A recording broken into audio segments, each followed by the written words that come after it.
আসসালামু আলাইকুম। কি যেভাবে বলছেন এইভাবে বলেন। রনি ভাই, আপনি আমার ব্যক্তিগত আলম ভাই মাল টাকার জন্য আপনি আইসেন না, আমার খুব খারাপ লাগে।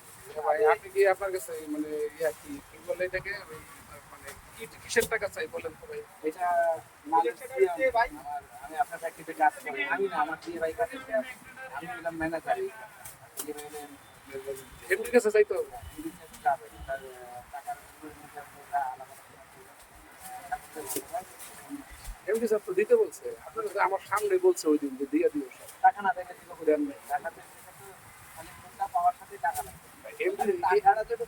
এমডি স্যার তো আপনাদের বলছে আর এক সপ্তাহ আগে দিয়ে দিতে আপনি দেন না কেন ভাই? এমডি স্যারের দোষটা দিলেন। তাহলে এমডি স্যারের দোষটা কি বলেন? এমডি সাহেবের তো দোষ দিচ্ছি না। আপনি এমডি সাহেবের আমি সময় হলে আমি টাকা নিতে। তাহলে এমডি স্যার তো বলছে না, আপনি তো বললেন এমডি স্যার বলছে। আলম ভাই বলছে দেওয়ার জন্য টাকা না দিলে আমি দেব কয়টা?